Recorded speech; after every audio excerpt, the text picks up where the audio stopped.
basanda rabakoria. Oria baba baba shanda rabakoria basanda rabakoria.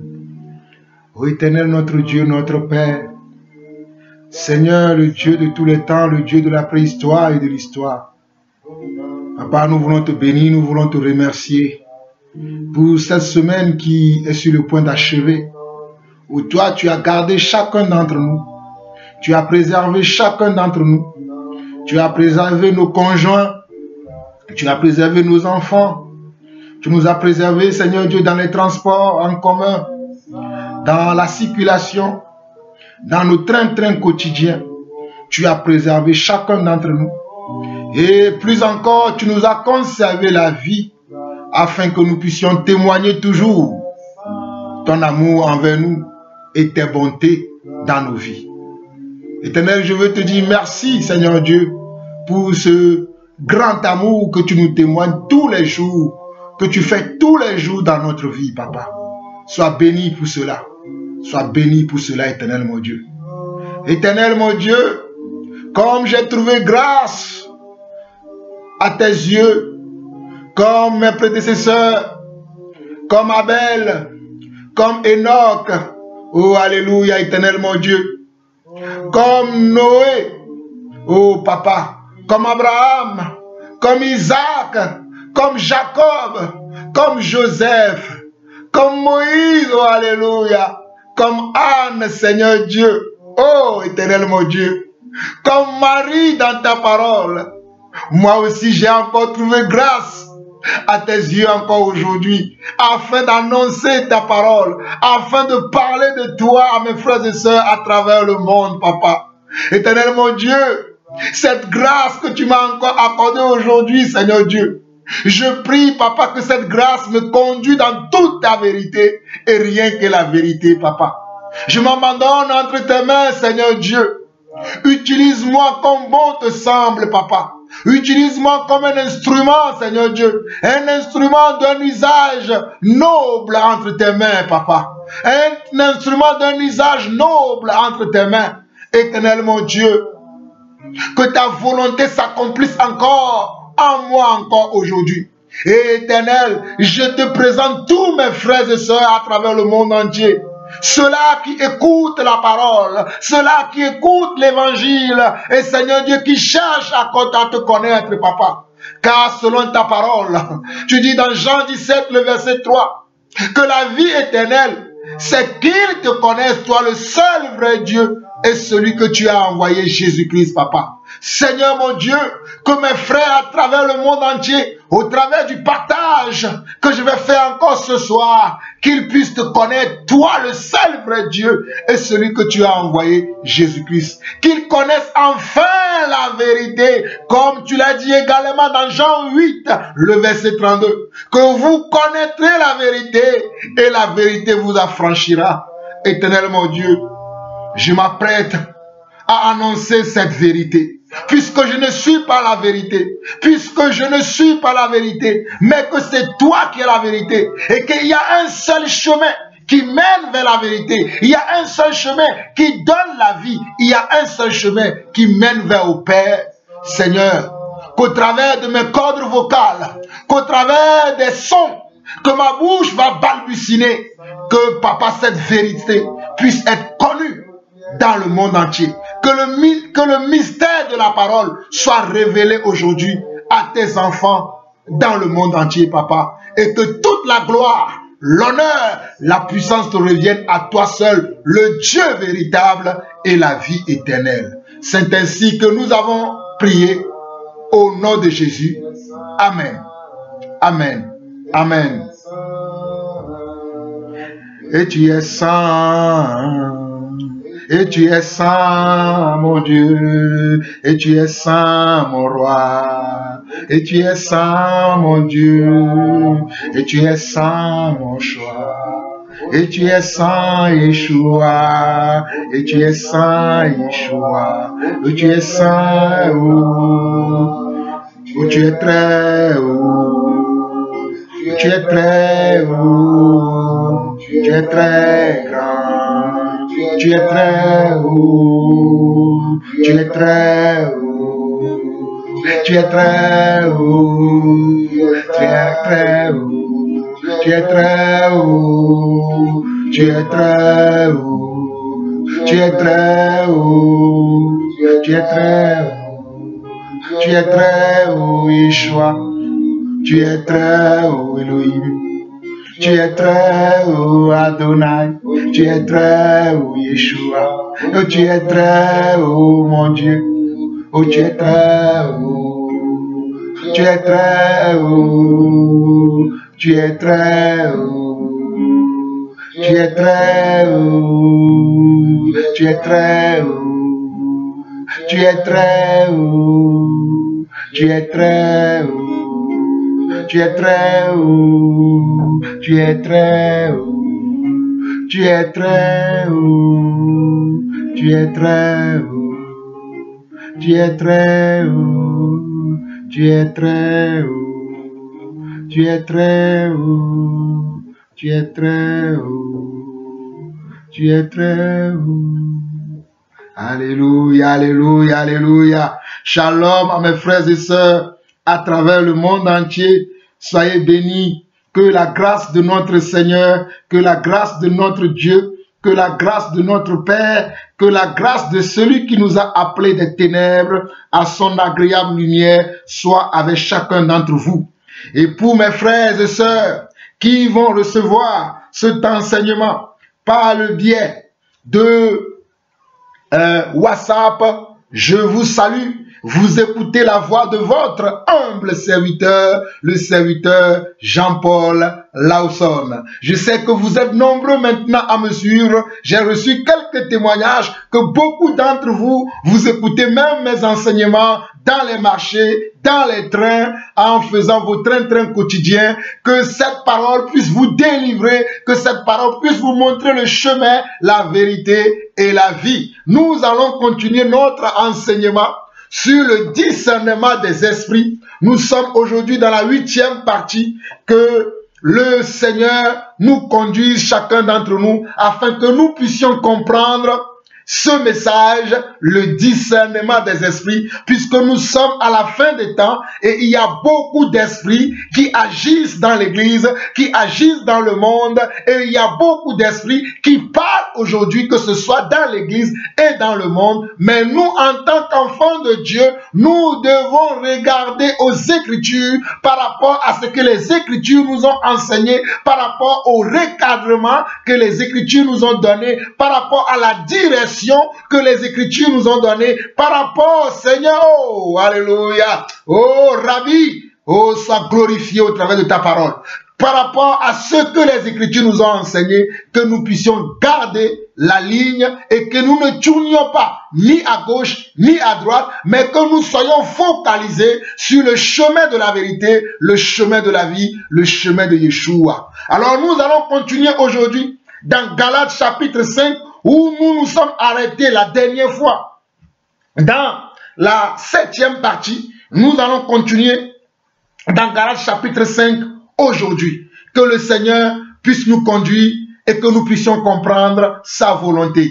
Que le Seigneur soit avec chacun d'entre nous. Soyez bénis. Commençons maintenant par la lecture de la parole.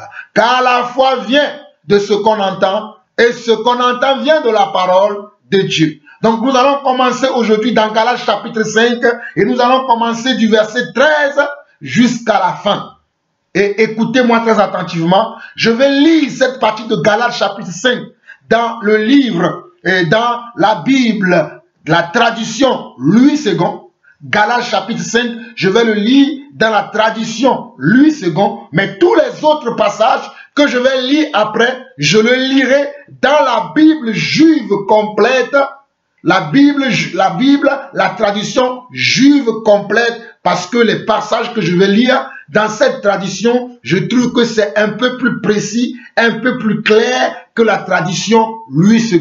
Ça ne veut pas dire que la tradition Louis II n'est pas bonne, mais j'aimerais bien vous présenter cette tradition de la Bible juive complète. Alléluia! Soyez bénis. Nous allons commencer dans Galates 5, le verset 13 qui dit ceci. Frères, vous avez été appelés à la liberté, seulement ne faites pas de cette liberté un prétexte de vivre selon la chair, mais rendez-vous par amour, serviteurs les uns des autres.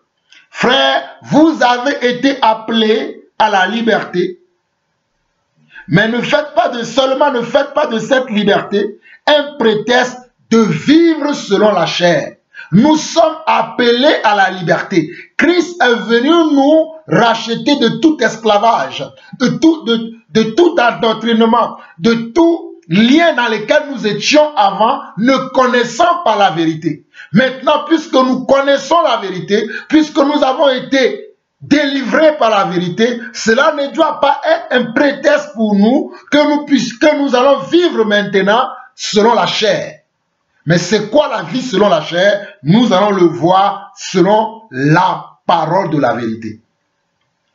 Verset 14, car toute la loi est accomplie dans une seule parole, celle-ci, tu aimeras ton prochain comme toi-même. Verset 15, mais si vous vous mordez et vous vous dévorez les uns les autres, prenez garde que vous ne soyez détruits les uns par les autres. Je dis donc, marchez selon l'esprit et vous n'accomplirez pas les désirs de la chair.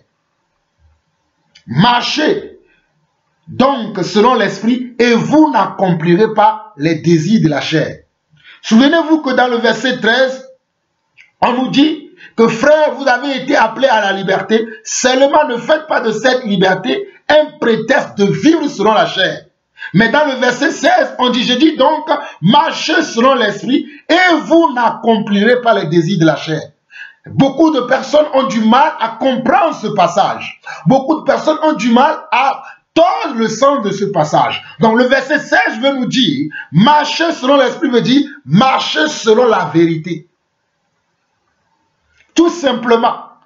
Le verset 16 qui nous dit, marchez selon l'esprit, il dit, je dis donc, marchez selon l'esprit et vous n'accomplirez pas les désirs de la chair. Cela veut dire, marchez selon la vérité. Nous devons marcher maintenant selon la vérité. Et la vérité, c'est la parole. La vérité, c'est Yeshua, le Messie. La vérité, c'est notre connaissance de Dieu. Puisque nous avons connu Dieu et que Dieu nous a dotés maintenant de son esprit, Dieu nous a dotés maintenant de ses attributs, nous pouvons faire la distinction entre ce qui est de lui et ce qui n'est pas de lui. Donc nous devons vivre maintenant dans ce qui est de lui. Et ce qui est de lui, c'est la vérité. Voilà pourquoi on nous dit au verset 16 de Galates chapitre 5, je dis donc, marchez selon l'esprit et vous n'accomplirez pas les désirs de la chair. Et voilà, au verset 17, on nous dit, car la chair a des désirs contraires à ceux de l'esprit. À chaque fois que je vais voir le mot esprit, je vais le changer par la vérité afin que vous puissiez comprendre. Parce que l'esprit, c'est la vérité. Parce que l'esprit, c'est Dieu. Car Dieu est esprit, Jean 4, car Dieu est esprit et tous ceux qui l'adorent doivent l'adorer en esprit et en vérité. Donc, partout où je verrai le mot esprit, pour votre compréhension, je le changerai par le mot vérité, afin que vous puissiez avoir la facilité à comprendre les Écritures. Donc, le verset 17 de Galates chapitre 5 dit, car la chair a des désirs contraires à ceux de la vérité, et la vérité en a de contraires à ceux de la chair. Ils sont opposés entre eux, afin que vous ne fassiez point ce que vous voudrez. Vous voyez, l'esprit qui est la vérité a des désirs contraires à ceux de la chair. C'est quoi la chair? La chair, c'est les émotions, c'est les sentiments, c'est les pensées, c'est l'âme de l'homme. Dans l'âme de l'homme, il y a les sentiments, il y a les pensées et il y a les émotions. Retenez ces trois choses. Dans l'âme de l'homme, il y a les pensées, il y a les émotions, il y a les sentiments, il y a les désirs. Il y a les désirs de la chair, il y a les pulsions de la chair, il y a la volonté de la chair dans l'âme. Alléluia. Mais la Bible nous dit dans Galates chapitre 5, le verset 17, que la chair a des désirs, vous voyez, a des pulsions, a des envies contraires à ceux de l'esprit, à ceux de la vérité, et la vérité allant de contraire à ceux de la chair, ils sont opposés entre eux, afin que vous ne fassiez point ce que vous voudriez. Si vous êtes conduit par la vérité, vous n'êtes point sous la loi. Si vous êtes conduit par la vérité, vous n'êtes point sous la loi.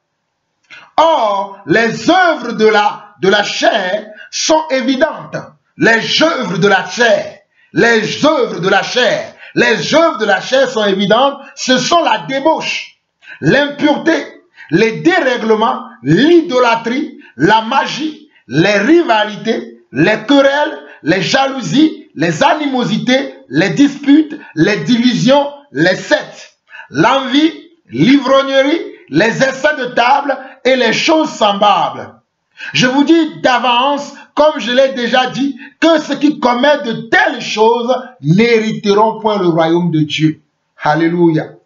Tous ceux-là qui ont à cœur de vivre selon la chair, tous ceux-là qui ont pour objectif, qui ont pour mission de vivre selon la chair, la Bible dit dans Galates 5, le verset 12, je dis le verset 12, le verset 21, que vous ne verrez pas les seigneurs.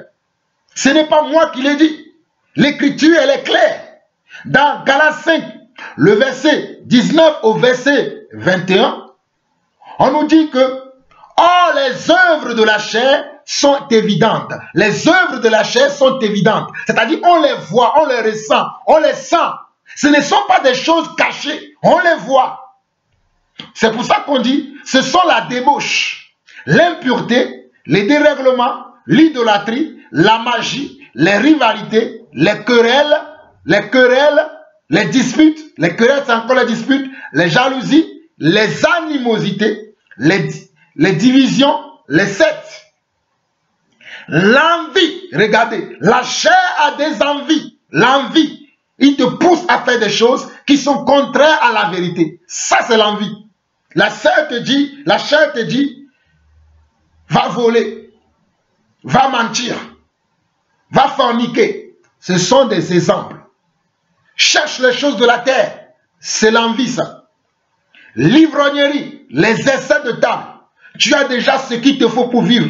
Mais la chair te pousse. Sois riche. Deviens riche. Commence à perdre ton temps à chercher que de la richesse. Voilà les envies de la chair. Voilà les essais que la chair peut nous donner. Et les choses semblables. Et les choses semblables. Parce que cette liste ici n'est pas une liste finie. C'est une liste exhaustive.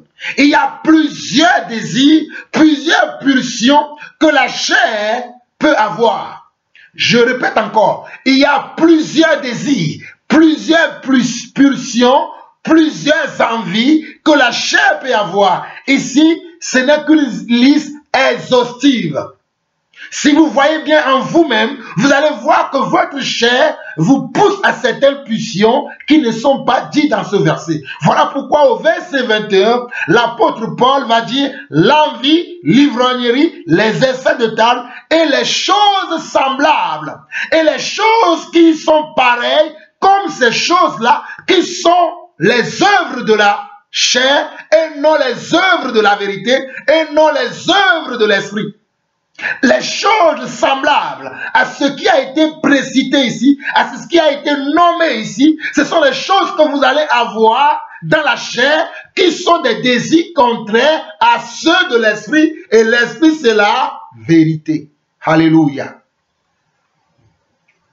Et il continue. Comme je l'ai déjà dit, ceux qui commettent de telles choses n'hériteront point le royaume de Dieu. Ceux qui commettent de telles choses n'hériteront point le royaume de Dieu. Or, la vie éternelle, c'est qu'ils te connaissent, toi, le seul vrai Dieu, et celui que tu as envoyé. Ça veut dire que tu dois connaître la vérité et marcher dans la vérité pour pouvoir hériter le royaume de Dieu. Alléluia. Au verset 22, il nous dit, mais le fruit de la vérité, c'est-à-dire, mais le fruit de l'esprit, mais le fruit de l'esprit, mais le fruit de la vérité, c'est-à-dire les conséquences de la vérité sur toi. Oh, alléluia. Sur toi, mon frère, sur toi, ma soeur, les conséquences de la vérité dans ta vie, ça veut dire les fruits. Qu'est-ce qui émane de l'Esprit de Dieu à l'intérieur de toi? Quels sont les résultats? Quels sont les produits qui vont sortir de ton contact avec la vérité? Hein? Tu as eu contact avec la vérité. Tu as été contacté par la vérité. Tu es maintenant en relation avec la vérité. Mais quel est le fruit qui va en sortir? Quel est le résultat? Quelle est comment la suite de ton association avec l'esprit ou bien avec la vérité? Voilà pourquoi on nous dit, mais le fruit de l'esprit, c'est l'amour. Oh, la joie, la paix, la patience, la bonté, la bienveillance, la foi, la douceur, la maîtrise de soi. La loi n'est pas contre ces choses. Ceux qui sont à Jésus-Christ ont crucifié la chair avec ses passions et ses désirs.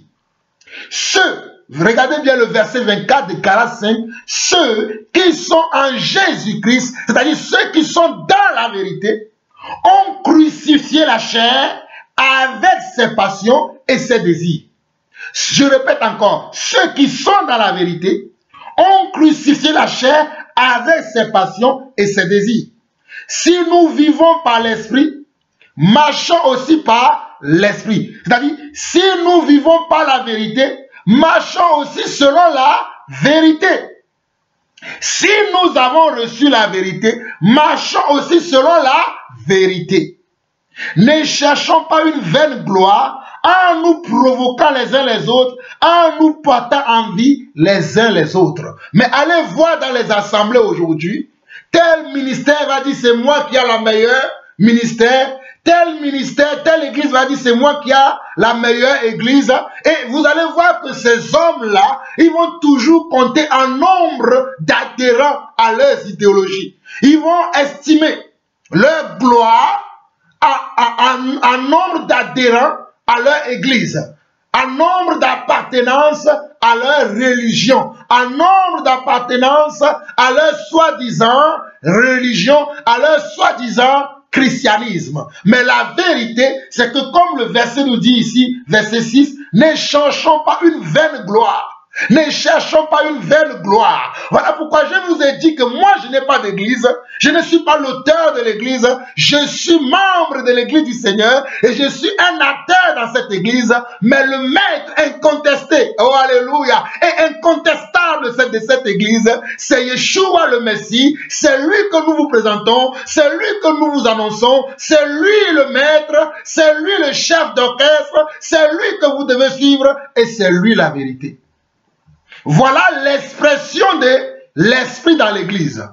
Nous sommes dans le discernement des esprits. Voilà le langage que l'esprit utilisait dans l'église.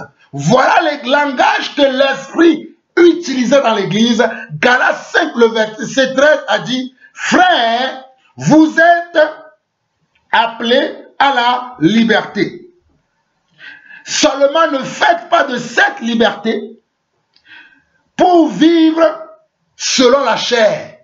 Seulement ne prétendez pas, à cause de cette liberté, à cause de ce salut que vous avez, de cette grâce que vous avez obtenue, ne prenez pas pour prêter cette grâce maintenant, pour vivre n'importe comment, comme nous le voyons aujourd'hui. Beaucoup de gens ont le Seigneur dans leur bouche, ont le Seigneur dans leurs assemblées, mais quand vous voyez leurs paroles, quand vous voyez leur comportement, ce ne sont que les désirs de la chair, ce ne sont que les œuvres de la chair, et il n'y a pas l'œuvre de l'esprit.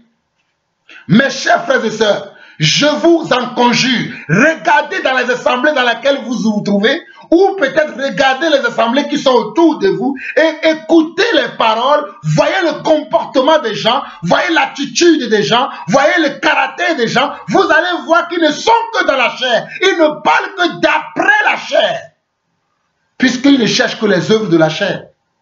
Les œuvres de la vérité ne sont pas en eux. Et voilà le langage de l'esprit. Donc toute assemblée qui n'a pas ce langage, tout frère et sœur qui n'a pas ce langage, qui n'a pas ce comportement, qui n'a pas ce caractère, qui n'a pas cet aspect de la vérité, n'est pas un frère. Écoutez-moi très bien. Toute personne qui n'a pas ce caractère, qui n'a pas cette façon de vivre, n'est pas un frère. Cela va être plus clair à la fin de l'enseignement de cette 8e partie. Nous allons aller maintenant dans Colossiens, chapitre 2. Et comme je vous l'ai dit, je vais prendre la Bible juive, la tradition, la Bible juive complète pour vous lire Colossiens chapitre 2. Et nous allons voir aussi également Colossiens chapitre 3. Soyez attentifs, vous allez être éclairés aujourd'hui. Le Seigneur est dans notre bateau. Alléluia.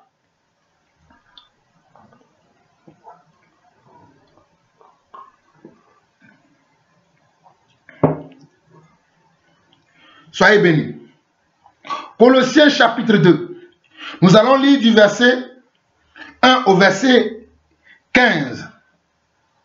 Écoutez ce que la parole nous dit. Dans Colossiens chapitre 2. Et nous sommes dans le discernement des esprits. Voilà le langage de l'esprit dans l'église. Nous sommes dans Colossiens chapitre 2. Et c'est inspiré par la vérité. C'est inspiré par l'esprit que l'apôtre Paul, qui a écrit aux Colossiens, dit ceci. Écoutez quel est le langage de l'esprit. Et comparez-le au langage qui est dans l'église aujourd'hui, que les gens appellent église, que les gens considèrent qu'ils sont avec le Saint-Esprit. Voilà pourquoi la Bible nous dit dans 1 Jean 4, le verset 1 à 6, frères, ne dites pas Amen à tous les esprits. Si vous n'avez pas le faire, nous l'avons fait. Voilà pourquoi nous vous présentons la vérité. Ok. Car je veux que vous sachiez combien je peine pour vous, pour ceux qui sont à Laodicée et pour bien d'autres qui ne me connaissent pas personnellement. Il y avait des gens qui ne connaissaient pas l'apôtre Paul personnellement. Mais l'apôtre Paul leur envoie quand même la vérité. Il continue. Mon intention est qu'il soit... Oh, je ne suis pas dans... oui, c'est bon. Mon intention est qu'il soit réconforté et qu'uni dans l'amour, il puisse être enrichi de toute intelligence dans la connaissance de la vérité secrète de Dieu, à savoir le Messie. En lui sont cachés tous les trésors de la sagesse et de la connaissance. En lui sont cachés tous les trésors de la sagesse et de la connaissance. Si je prends très rapidement la Bible Louis II et je lis le même passage de Colossiens que nous avons lu dans la tradition juive complète, il dit ceci. Je veux en effet que vous sachiez combien est grand le combat que je soutiens pour vous et pour ceux qui sont à Laodicée et pour tous ceux qui n'ont pas encore vu mon visage, afin qu'ils aient le cœur rempli de consolation, qu'ils soient unis dans l'amour et enrichis d'une pleine intelligence pour connaître, regardez, pour connaître le mystère de Dieu, savoir Christ, alléluia, pour connaître le mystère de Dieu, savoir Christ, mystère dans lequel sont cachés tous les trésors de la sagesse et de la connaissance. Donc c'est dans Christ qui est caché tous les mystères de la sagesse et de la connaissance. C'est dans Christ, je répète encore, c'est dans Christ que s'est caché tous les mystères de la sagesse et de la connaissance. Ce n'est pas ailleurs, c'est en Christ. Ce n'est pas dans les diplômes que nous obtenons tous dans ce monde. Ce n'est pas dans notre vie sociale que nous avons tout dans ce monde que se trouve le trésor. Non, le trésor se trouve en Christ. La sagesse se trouve en Christ. La connaissance se trouve en Christ. C'est en Christ qu'il y a tout ça. Voilà pourquoi l'apôtre Paul dit ici, verset 4, je dis cela afin que personne ne vous trompe pas des discours séduisants. Il dit, j'ai dit cela afin que personne ne vous trompe pas par des discours séduisants.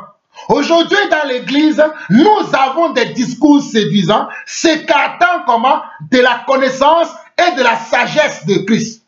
Nous avons aujourd'hui dans l'église des discours séduisants, s'écartant de la connaissance et de la sagesse de Jésus-Christ. Mais l'apôtre Paul a pris le temps de nous prévenir, comme le Seigneur Jésus lui-même aussi a pris le temps de nous prévenir. Car si je suis absent de corps, je suis avec vous en esprit. Regardez, si je suis absent de corps, c'est-à-dire physiquement, je ne suis pas à Colosse avec vous. Physiquement, je ne suis pas là. Mais puisque vous avez la vérité avec vous, et que vous marchez avec la vérité, c'est comme si je suis là aussi, puisque moi aussi je marche dans la vérité. Donc c'est la vérité qui nous rend comment? Qui nous donne le lien de la fraternité. S'il n'y a pas la vérité au milieu de nous, s'il n'y a pas la vérité au milieu de nous, le lien de la vérité est rompu. Donc le lien de la vérité, c'est ça qui nous donne la fraternité. Voilà pourquoi il dit, car, verset 5 de Colossiens chapitre 2, car si je suis absent de corps, je suis avec vous en esprit, voyant avec joie le bon ordre qui règne parmi vous et la fermeté de votre foi en Christ. Regardez, le bon ordre qui règne parmi vous et la fermeté de votre foi en Christ. Ainsi donc, quand vous avez reçu le Seigneur Jésus-Christ, marchez en lui, étant enraciné et fondé en lui, et affermi par lui d'après les instructions qui vous ont été données et abondées en action de grâce. Donc la vérité, l'esprit, ce sont des instructions que le Seigneur nous donne. La vérité, l'esprit, c'est des instructions que nous recevons. Ce n'est pas que nous faisons de notre propre volonté, ce n'est pas que nous faisons ce que nous avons envie de faire, mais l'esprit nous donne des instructions que nous devons mettre en pratique. Je reviens à la version, la Bible juive complète. Je vais lire les mêmes passages. Je lis le verset 4 au verset 7. Et après, je vais poursuivre. Je vous dis cela afin que personne ne vous trompe pas des raisonnements. Regardez.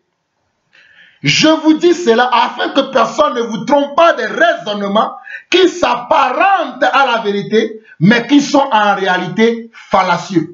Oh, j'aime cette version. Regardez, Colossiens 2, verset 4. Je vous dis cela afin que personne ne vous trompe pas des raisonnements qui s'apparentent, qui ressemblent à la vérité, mais qui sont en réalité fallacieux. Car bien que je sois physiquement éloigné de vous, je suis pourtant présent en esprit. Souvenez-vous de ce que je vous ai dit dès le départ, que là où je vais voir l'esprit, je vais le changer en vérité. Car l'esprit, c'est la vérité. Car Dieu est esprit et tous ceux qui l'adorent doivent l'adorer en esprit et en vérité. Et dans Jean 1, le verset 1, on nous dit que au commencement était la parole et la parole a été faite chair. Elle a habité avec nous. La parole, c'est Dieu. Donc, vous comprenez ces choses déjà. Continuons. Verset 5. Car bien que je sois physiquement éloigné de vous, je suis pourtant présent en esprit, me réjouissant de voir la détermination et la fermeté de votre confiance dans le Messie. Oh, j'aime cette parole. Car bien que je sois physiquement éloigné de vous, je suis pourtant présent en esprit, me réjouissant de voir la détermination et la fermeté de votre confiance dans le Messie. Ainsi, puisque vous avez reçu Yeshua comme Seigneur, continuez à vivre en union avec lui. Oh, alléluia. Oh, regardez. Ainsi, le verset 6 dit, ainsi, puisque vous avez reçu Yeshua comme Seigneur, continuez à vivre en union avec lui. Demeurez profondément enraciné en lui. Regardez, demeurez. Il y a le mot demeurer. Dans le mot demeurer, il y a demeure. Alléluia. Dans le mot demeurer, il y a la demeure. Et la demeure, c'est la demeure de la vérité. Alléluia. Oh. Demeurez profondément enraciné en lui et édifiez-vous en vous enfermissant dans la confiance que vous avez placée en lui, conformément à l'enseignement que vous avez reçu, afin que vous débordiez de reconnaissance. Regardez bien le verset 7. Demeurez profondément, pas à la surface. Oh, j'aime pas les croyants de surface. Moi, j'aime les croyants qui sont dans la profondeur. Alléluia. Parce que je suis un homme de profondeur. J'aime la profondeur de la vérité. Voilà pourquoi il dit demeurez profondément enracinés en lui et édifiez-vous en vous enfermissant dans la confiance que vous avez placée en lui, conformément à l'enseignement que vous avez reçu, conformément à l'enseignement que vous avez reçu, afin que vous débordiez de reconnaissance. Verset 5, verset 8. Prêtez beaucoup attention, mes frères, à ces passages, parce que vous allez comprendre l'esprit. L'esprit n'est pas ailleurs. L'esprit se trouve dans la parole.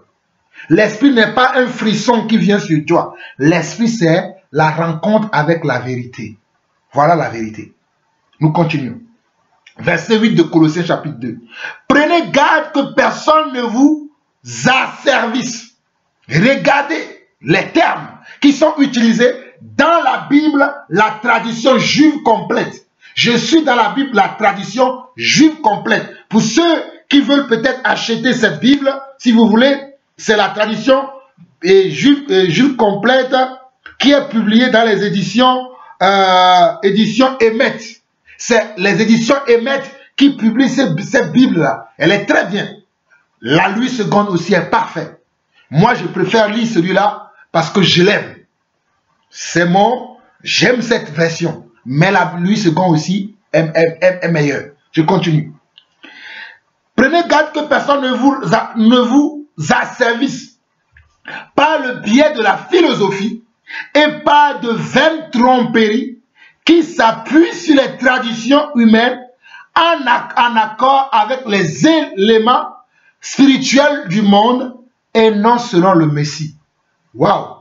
Regardez encore. Prenez garde que personne ne vous asservisse par le biais de la philosophie et par de vaines tromperies qui s'appuient sur les traditions humaines en accord avec les éléments spirituels du monde et non selon le Messie. Donc il y a des éléments spirituels aussi dans le monde. Il y a certaines vérités dans le monde. Mais ce n'est pas la vérité selon le Messie. C'est-à-dire selon Yeshua. C'est la vérité selon Yeshua qui est la vérité que vous et moi nous devons adopter. Mais les vérités qui sont dans le monde, ce ne sont que des mensonges. Je continue. Car tout ce que Dieu est dans sa plénitude habite corporellement en lui. En lui qui? En le Messie. En Yeshua habite corporellement la plénitude de Dieu. C'est en union avec lui que vous êtes accomplis, lui qui est la tête de tout gouvernement et de toute autorité. Alléluia. Lui, il est la tête de tout gouvernement et de toute autorité. Donc toute autorité qui existe, visible ou invisible, Jésus-Christ est la tête de ces autorités. Oh, alléluia. Voilà pourquoi je ne peux pas avoir peur d'une autorité quelconque dans les lieux célestes, dans la profondeur de la terre, dans les lieux arides. Je ne peux pas avoir peur d'eux parce que oh, alléluia, je suis en union avec celui qui est le chef de toutes les autorités. Moi, Jean-Paul Lawson, et vous aussi, mes frères et sœurs, nous sommes en union. Si nous demeurons dans la vérité avec celui qui est le chef de toute autorité et de tout gouvernement. Regardez bien, Colossiens 2, le verset 10 qui dit, c'est en union avec lui que vous êtes accomplis. C'est en union avec lui que vous êtes accomplis, lui qui est la tête de tout gouvernement et de toute autorité. Verset 11, c'est aussi en union avec lui que vous avez été circoncis. C'est aussi en union avec lui que vous avez été circoncis d'une circoncision qui n'est pas de main d'homme, mais qui est accomplie par le dépouillement du règne de la vieille nature sur le corps. Waouh! C'est aussi en union avec lui que vous avez été circoncis d'une circoncision qui n'est pas de main d'homme. Ce n'est pas un homme qui vous a circoncis, c'est-à-dire qui vous a converti, qui vous a amené à lui, mais qui est accompli par le dépouillement du règne de la vieille nature sur le corps. Dans cette circoncision qui a été opérée par le Messie, vous avez été ensevelis avec lui quand vous avez été immergé dans cette circoncision, vous avez été enseveli avec lui quand vous avez été immergé. C'est-à-dire quand vous avez reçu le baptême et uni à lui, vous avez été relevé avec lui à la fidélité de Dieu qui œuvrait quand il a révélé Yeshua d'entre les morts. Vous étiez morts à cause de vos péchés, à cause de votre prépuce, c'est-à-dire à l'époque il y avait la circoncision, votre vieille nature, mais Dieu vous a rendu à la vie par le Messie, vous ayant pardonné tous vos péchés. Il a effacé, regardez le verset 14, il a effacé l'acte d'accusation qui demeurait contre nous et dont les ordonnances demeuraient comme un témoignage à notre défaveur. Il a effacé comment? L'acte dans lequel les ordonnances demeuraient contre nous comme un témoignage et surtout à notre défaveur. Mais il l'a supprimé en le clouant au poteau d'exécution, ayant dépouillé les autorités et les puissances, il les a publiquement données en spectacle en triomphant d'elles par le moyen du poteau d'exécution. Alléluia. Par le moyen du poteau d'exécution. Oh, alléluia. Par le moyen du poteau d'exécution. Je vais lire rapidement ces mêmes passages dans l'U second très rapidement, sans commentaire. Je vais commenter ici, mais c'est que vous puissiez comprendre. Verset 8 au verset 15 dit: prenez garde que personne ne fasse de vous sa proie par la philosophie et par une vaine tromperie, s'appuyant sur les traditions des hommes, sur les principes élémentaires du monde et non sur Christ. Car en lui habite corporellement toute la plénitude de la divinité. Vous avez tout pleinement en lui, qui est le chef de toute domination et de toute autorité. Verset 11, et c'est en lui que vous avez été circoncis, d'une circoncision que la main n'a pas faite, mais de la circoncision de Christ, qui consiste dans le dépouillement du corps de la chair. Le dépouillement, nous devons nous dépouiller. Alléluia. Verset 12, ayant été enseveli avec lui par le baptême, lorsque nous avons cru, nous avons reçu le baptême, nous avons été ensevelis avec lui. Vous êtes aussi ressuscités en lui et avec lui par la foi. Par la foi, en la puissance de Dieu qui l'a ressuscité des morts. Verset 13. Vous qui étiez morts par vos offenses, vous qui étiez morts par vos offenses et par l'incirconcision de votre chair, par l'incirconcision de votre chair, il vous a rendu à la vie avec lui en nous faisant grâce pour toutes nos offenses. Il nous a fait grâce pour toutes nos offenses. Il nous a fait grâce pour toutes nos offenses. Lorsque nous rentrons en contact avec la vérité et que nous marchons avec la vérité efface tout. Voilà pourquoi au verset 14 dit, il a effacé l'acte dont les ordonnances nous condamnaient et qui subsistaient contre nous, et il les a éliminés en le clouant à la croix. Il a effacé l'acte dont les ordonnances nous condamnaient et qui subsistaient contre nous. Il les a éliminés en le clouant à la croix. Verset 15, il a dépouillé les dominations et les autorités et les a livrées publiquement en spectacle en triomphant d'elles par la croix. Alléluia. Par la croix de Jésus-Christ, l'acte dont les ordonnances subsistaient contre nous, notre vieille nature pécheresse, notre nature de la chair que nous avions, avant de rencontrer le Messie, avant de rencontrer Yeshua, avant d'être en contact avec la vérité, toutes ces choses-là ont été effacées. Même après avoir rencontré le Messie, s'il nous arrive de tomber encore dans un travers, il nous pardonne également. Nous allons le voir tout à l'heure. Il nous pardonne également si nous sommes justes et que nous confessons. Si nous demeurons dans la vérité et que nous confessons, il nous pardonne encore. Verset 16 jusqu'à la fin. Que personne donc ne vous juge au sujet du manger ou du boire, ou au sujet d'une fête, d'une nouvelle lune ou des sabbats. C'était l'ombre des choses à venir, mais le corps est en Christ. Que personne sous une apparence d'humilité et par un culte des anges ne vous ravisse à son gré le prix de la course, tandis qu'il s'abandonne à ses visions. Il est enflé d'un vain orgueil par ses pensées charnelles, sans s'attacher au chef dont tout le corps assisté et solidement assemblé par les jointures et des liens tire l'accroissement que Dieu donne. Vous voyez? Verset 20 au verset 23. Si vous êtes mort avec Christ au principe élémentaire du monde, si vous êtes mort avec Christ, c'est-à-dire vous n'existez plus.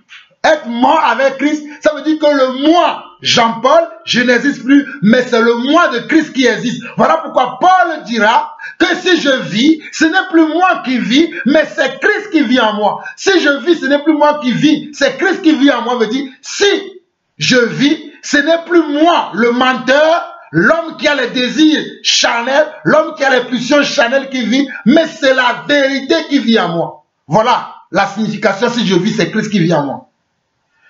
Si je vis, ce n'est plus moi qui vis, mais c'est Christ qui vit en moi. Veut dire, si je vis, c'est la vérité de Dieu qui vit en moi.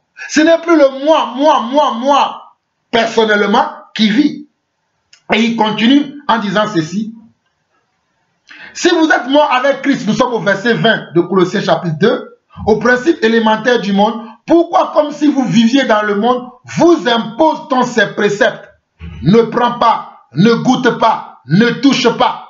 Il y a beaucoup de préceptes aujourd'hui dans les religions qui n'ont rien à voir avec Dieu, où on interdit ne mange pas ceci, ne touche pas cela, ne mange pas ceci, ne touche pas cela. Et il continue, préceptes qui tous deviennent pernicieuses par l'abus et qui ne sont fondés que sur les ordonnances et les doctrines des hommes. Waouh! Vous voyez que les hommes aussi ont des doctrines. Mais nous avons que la doctrine de Jésus ou bien la doctrine des apôtres. Parce que Jésus-Christ a prêché une doctrine que les apôtres ont poursuivie. Il y a aujourd'hui les gens qui ne mettent plus de chaussures.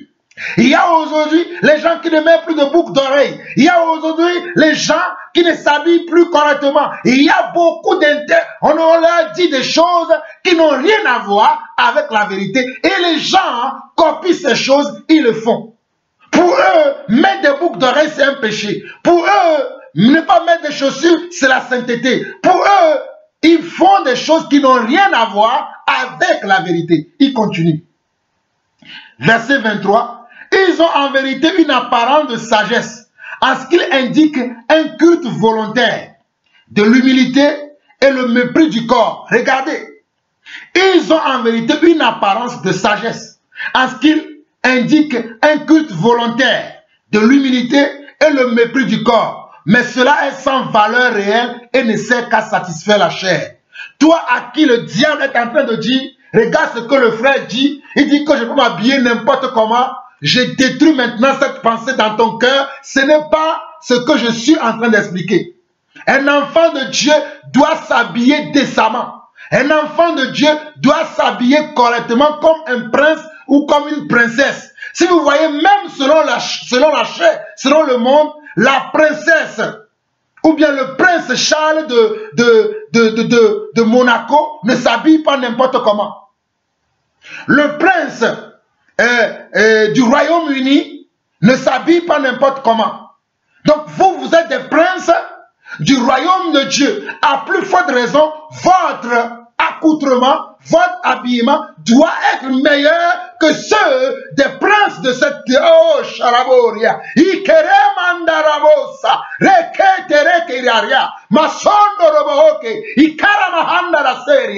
Je te bénis, Seigneur, pour cette vérité. Vous, enfants de Dieu, votre manière de s'habiller, votre accoutrement doit dépasser les princes et les princesses terrestres qui existent aujourd'hui.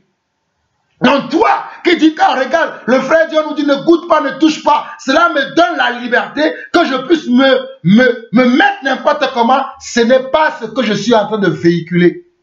Je détruis cette pensée diabolique et satanique dans ton cœur maintenant au nom de Yeshua le Messie. Et je continue dans la version dans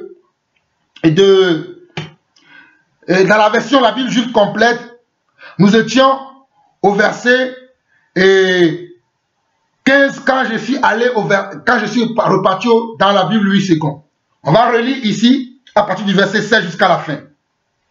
Que personne donc ne vous juge au sujet de ce que vous mangez ou buvez ou à propos d'une fête juive ou de Roch Hodesh ou de sabbat.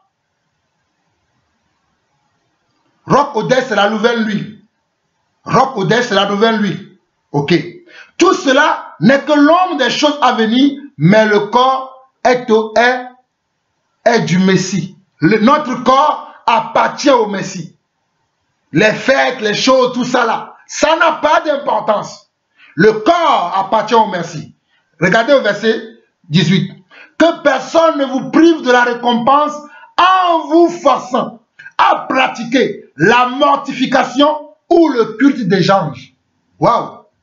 Que personne ne vous prive de la récompense en vous forçant à pratiquer la mortification ou le culte des anges. De telles personnes s'abandonnent à des visions qu'elles ont eues et qu'elles sont enflées d'un vain orgueil par leur conception humaine des choses. Regardez, j'aime ce que la Bible nous enseigne.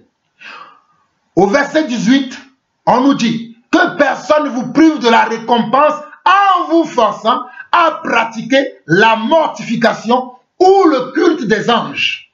De telles personnes s'abandonnent à des visions qu'elles ont eues et elles sont enflées d'un vain orgueil par leur conception humaine des choses. La conception humaine n'a rien à voir avec la conception de Dieu. La conception humaine n'a rien à voir avec la conception de la vérité. Nous continuons. Verset 19. Elle ne s'attache pas à la tête. Elle ne s'attache pas à la tête, dont tout le corps, recevant nourriture et étant bien assemblé par ses jointures et ses ligaments, croît comme Dieu veut le faire croître. Toutes ces choses-là ne s'attachent pas à Christ, afin que vous croissiez comme le Seigneur veut ou désire que vous croissiez. Il continue. Verset 21 et verset 20. Si avec le Messie, regardez bien, si avec le Messie, c'est-à-dire si avec la vérité, vous êtes morts aux éléments spirituels du monde, si avec le Messie, c'est-à-dire si avec la vérité, vous êtes morts aux éléments spirituels du monde, pourquoi vous laissez-vous diriger par ces règles? Pourquoi vous laissez-vous diriger par ces règles comme si vous appartenez encore au monde? Ne touche pas ceci, ne mange pas cela. Regardez, ne touche pas ceci, ne mange pas cela, ne prends pas celui-là. Voici les termes que l'apôtre a utilisés. Ne touche pas ceci, ne mange pas cela, ne prends pas celui-là. De telles interdictions concernent les choses qui sont vouées à périr par l'usage et non parce qu'on les évite. Écoutez bien. Ne touche pas ceci, ne mange pas cela, ne prends pas celui-là. De telles interdictions concernent les choses qui sont vouées à périr par l'usage et non parce qu'on les évite. Et ce sont là des prescriptions et des enseignements d'hommes. Oh, alléluia. Et là, ce sont des prescriptions et des enseignements d'hommes. Des enseignements d'hommes. Ce n'est pas les enseignements de la vérité. Parce que les enseignements de la vérité nous enseignent, comme nous l'avons vu dans Galates 5, le verset 17 jusqu'à la fin, ou bien du verset 13 jusqu'à la fin, que nous devons nous éloigner des désirs que la chair suscite en nous, les pulsions que la chair nous donne, comme les impuretés, les dérèglements, les querelles, les jalousies, ainsi de suite, ainsi de suite. Et ici, on nous dit que ceux qui nous disent, bon, ne mets pas de chaussures, ne mets pas de boucles d'oreilles, je précise, ne mets pas de chaussures. Comme je vois des religieux aujourd'hui dans le monde, ils ne mettent pas de chaussures. Ils sont perdus, ceux-là. Certains ne mettent plus de boucles d'oreilles. Oh non, les boucles d'oreilles, quand Dieu t'a créé, est-ce que tu avais les oreilles percées? J'ai même écouté des frères qui ont enseigné des choses et qui n'ont pas de sens comme ça. Ça n'a rien à voir avec la vérité. Écoutez l'esprit. Je continue. Elles ont en effet, regardez le verset 23, elles ont en effet l'apparence extérieure de la sagesse car elles sont affectées de règles religieuses Quand elles sont affectées, moi qui suis comptable, je comprends le mot affectation. Le mot affectation, c'est-à-dire on met ces choses dans l'église. On amène ces choses dans l'église. Ne mets pas de boucles d'oreilles. Ne mets pas de chaussures. Ne t'habille pas en blanc. Ne t'habille pas en noir. Ne t'habille pas en rouge. Ne mets jamais les choses noires. Le noir, c'est pour Satan. Et quand tu vois un verre sur lequel c'est écrit 666, n'achète pas. Quand tu vas à l'hôpital, on veut te donner un vaccin, ne prends pas le vaccin. Tous ces préceptes-là, écoutez-moi très bien, ce sont des préceptes des hommes qui n'ont rien à voir avec la vérité de Yeshua le Messie. Tous ces gens, je vous dis encore, que vous voulez me croire ou pas, tous ces gens qui vous donnent ces préceptes et vous les suivez, vous êtes éloignés de la vérité. Moi, je ne suis pas venu ici pour m'amuser. Je vous dis la vérité. Tous ces gens, non, ne prends pas, ne te fascine pas. Alors que la Bible dit que dans les derniers jours, il y aura des temps difficiles. Nous aurons beaucoup de choses qui vont se passer. Et la Bible dit également, y aura-t-il un malheur qui va se passer sur la terre où Dieu n'est pas l'auteur? Les gens vous disent que le vaccin de coronavirus là, c'est l'antéchrist, il y a ceci, ne prenez pas. Hey, faites comme vous voulez. J'ai déjà enseigné sur ces sujets. Mais je vous rappelle simplement que toutes ces choses-là n'ont rien à voir avec Christ. La preuve, vous avez beaucoup prié. Coronavirus, nous te chassons sur la terre. Mais il est toujours là sur la terre. De qui vous vous moquez?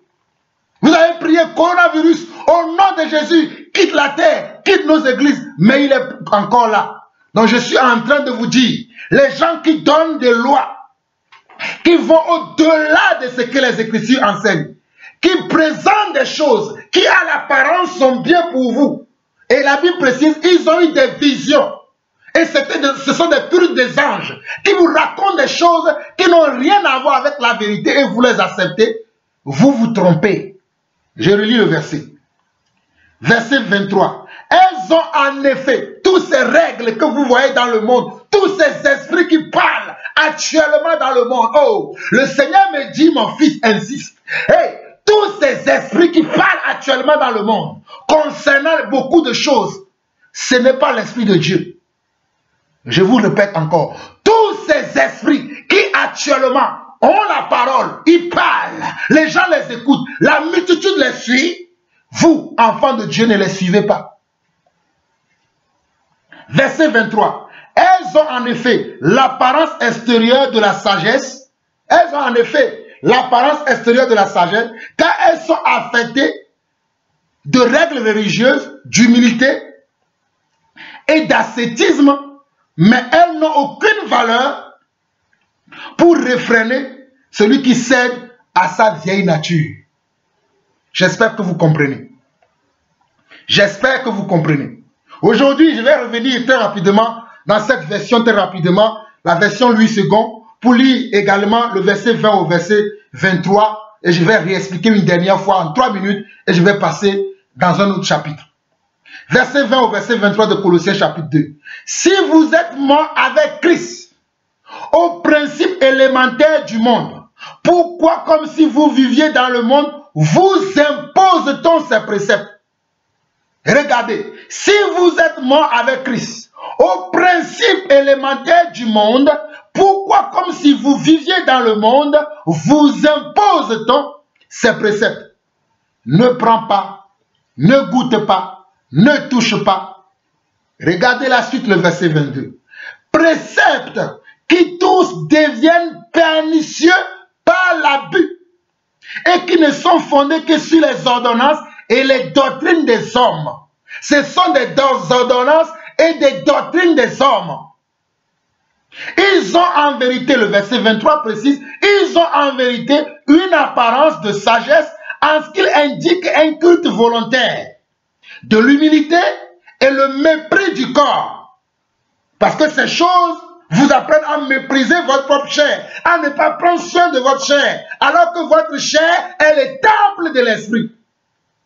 Votre corps est la demeure de la vérité. Il continue. Et le mépris du corps, mais cela est sans valeur réelle et ne sert qu'à satisfaire la chair. Et ne sert qu'à satisfaire la chair. Mais regardez bien le verset 18. Que personne sous une apparence d'humilité. Regardez comment ces choses se passent.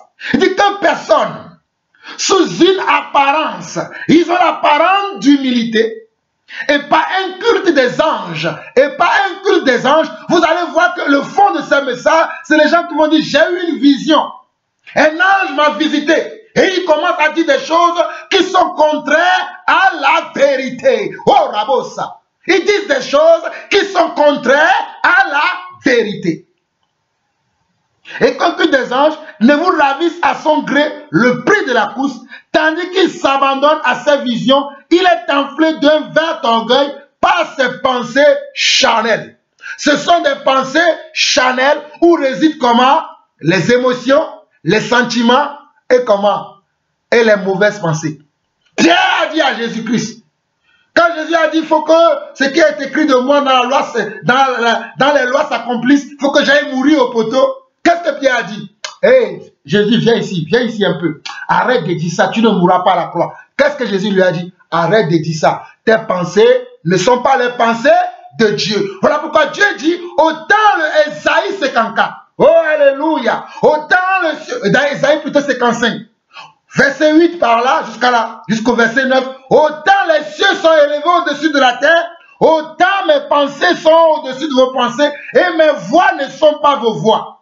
Aujourd'hui, les gens vous disent, quand vous voyez un t-shirt écrit dessus 666, n'achetez pas. Quand vous voyez, vous voulez même aller récupérer votre sou à la banque, et vous allez à la banque, votre banque a changé de nom. C'est maintenant 666, ne prenez pas vos sous là-bas. Le diable est arrivé là-bas. On vous raconte n'importe quoi. Vous avez peur, vous vivez dans la peur, vous vivez dans la crainte, vous n'êtes plus libre. Alors que la Bible dit que c'est pour la liberté que Christ nous a affranchis. Simplement, nous ne devons pas faire de cette liberté un prétexte pour vivre selon la chair. Regardez certaines soi-disant religions qui disent aux femmes de ne pas mettre de boucles d'oreilles, qui disent aux femmes et aux hommes de ne pas mettre des chaussures, qui interdisent à certains et aux autres de ne pas mettre des habits blancs, ni des habits noirs, ni des habits rouges, parce que tout cela là, il y a quelque chose qui a derrière. Mes frères et sœurs, tout ça là, ce ne sont que des principes de la philosophie des hommes. Ça n'a rien à voir avec la vérité Yeshua. Que celui qui a des oreilles pour entendre, entend ce que l'Esprit dit à son église. Colossiens chapitre 3. Nous n'avons pas le temps. Colossiens chapitre 3. Nous continuons. Regardez, prêtez maintenant attention à ce que nous devons faire attention. Pas à ces choses-là qu'on nous dit. Colossiens chapitre 3 va nous éclairer. Colossiens chapitre 3. Nous allons lire du verset 1 au verset 15 qui dit ceci. Si donc vous avez été relevés de la mort avec le Messie, cherchez alors les choses d'en haut. Cherchez alors les choses d'en haut, là où se trouve le Messie, assis à la droite de Dieu. C'est pour ça que dans Louis II, il dit, si donc vous êtes ressuscités avec Christ, cherchez les choses d'en haut, où Christ est assis à la droite de Dieu. Verset 2, attachez-vous aux choses d'en haut, et non à celles qui sont sur la terre. Regardez, attachez-vous aux choses d'en haut, et non à celles qui sont sur la terre, car vous êtes morts et votre vie est cachée avec Christ en Dieu. Quand Christ, votre vie, paraîtra, vous paraîtrez aussi avec lui dans la gloire. Je lis la Bible juive complète qui dit la même chose. Si donc vous avez été relevés de la mort avec le Messie, cherchez alors les choses d'en haut, là où se trouve le Messie, assis à la droite de Dieu. Dirigez votre attention vers les choses d'en haut, non vers celles de la terre, car vous êtes morts et votre vie est cachée avec le Messie en Dieu. Quand le Messie, qui est notre vie, oh alléluia, oh Yeshua qui est ma vie, je te bénis encore ce soir pour ta gloire et pour ta connaissance. Quand le Messie qui est notre vie paraîtra, alors vous aussi, vous paraîtrez avec lui dans la gloire. Verset 5. Par conséquent, oh, j'aime ici, écoutez, maintenant c'est ça que vous devez pratiquer. Par conséquent, faites donc mourir tout ce qui est terrestre dans votre nature. Faites donc mourir ce que nous devons faire mourir dans nos membres qui n'ont rien à voir avec ce que nous portons, nous mangeons ou nous achetons. Je répète encore, ce que nous devons faire mourir dans nos membres qui n'a rien à voir avec ce que nous consommons, que ce soit de la nourriture, que ce soit les médicaments, les vaccins. Écoutez-moi. Faites donc, on nous dit, par conséquent, verset 5 de Colossiens chapitre 3, par conséquent, faites donc mourir tout ce qui est terrestre dans votre nature, l'immoralité sexuelle. Écoutez, c'est la même chose que nous avons vu dans Galates 5, le verset 13 jusqu'à la fin. Deux témoins de la parole. Nous avons la vérité. Moi, je préfère la vérité. Arrêtez les gens là, les soi-disant, les révélations par-ci, les révélations par-là. L'Esprit du Seigneur m'a visité. L'Esprit du Seigneur, c'est la parole. Hey, écoutez-moi. L'Esprit du Seigneur, ce n'est pas les choses que vous écoutez là. Nous sommes dans le discernement des esprits. L'Esprit du Seigneur, c'est la parole et c'est la vérité. Nous sommes au verset 5 de Colossiens chapitre 3. Par conséquent, faites donc mourir tout ce qui est terrestre dans votre nature, l'immoralité sexuelle, l'impureté, la luxure, les mauvais désirs et la cupidité. Et la cupidité qui est une forme d'idolâtrie, car c'est à cause de ces choses que la colère de Dieu vient sur ceux qui lui désobéissent. Car c'est à cause de ces choses que la colère de Dieu vient sur ceux qui lui désobéissent. Ce n'est pas parce que tu as pris un vaccin. Ce n'est pas parce que tu as mangé le porc. Ce n'est pas parce que tu es une femme, tu portes de boucles d'oreilles. Ce n'est pas parce que tu ne mets plus de chaussures. Ce n'est pas par la... Écoutez l'Esprit du Seigneur. Et arrêtez d'écouter les gens qui ne vous disent pas la vérité. Par conséquent, nous sommes au verset 5 de Colossiens chapitre 3. Par conséquent, faites donc mourir tout ce qui est terrestre dans votre nature. L'immoralité. L'immoralité, c'est quoi l'immoralité? Faites chercher à comprendre c'est quoi l'immoralité. Et l'immoralité sexuelle, c'est quoi l'immoralité sexuelle? Vous le connaissez, la fornication. Hein? La fornication. Vous savez ce que c'est que la fornication, vous le savez. On ne va pas rester tergiversé sur ces choses, vous le savez. L'impureté, la luxure, les gens qui aiment le luxe, vivent dans la luxure, que ce soit la luxure de la chair, l'amour des choses de luxe à outrance, les mauvais désirs et la cupidité, qui est une forme d'idolâtrie. Car c'est à cause de ces choses que la colère de Dieu vient sur ceux qui désobéissent. Il est vrai que dans la vie que vous meniez autrefois, vous pratiquiez ces choses. Oh, j'aime la vérité. Il est bien vrai que dans la vie que nous menions, vous et moi, nous menions cette vie autrefois. La luxure, l'immoralité sexuelle, la cupidité, l'amour du monde, que les choses terrestres, nous étions dans ces choses avant. Mais quand nous avons été en contact avec la vérité, quand nous avons été visités par la vérité, cette vie a été tuée en nous. Voilà pourquoi on nous dit, par conséquent, faites donc mourir, au verset 5, il dit, par conséquent, faites donc mourir. Et dans lui, second, on dit, faites donc mourir ce qui est dans vos membres est terrestre. Ce qui est dans vos membres est terrestre, la débauche, l'impureté, les passions, les mauvais désirs et la cupidité qui est une idolâtrie. Car c'est à cause de ces choses que la colère de Dieu vient sur les filles de la rébellion. C'est ainsi que vous marchiez autrefois lorsque vous viviez dans les péchés. Mais maintenant, renoncez à toutes ces choses. Regardez, oh voilà, revenons au verset 6. Il dit, car c'est à cause de ces choses que la colère de Dieu vient sur ceux qui désobéissent. Verset 7. Il est vrai que dans la vie que vous meniez autrefois, vous pratiquez ces choses. Mais maintenant, rejetez tout cela. Rejetons tout cela. Qu'est-ce que nous devons rejeter? Est-ce que c'est mon habillement?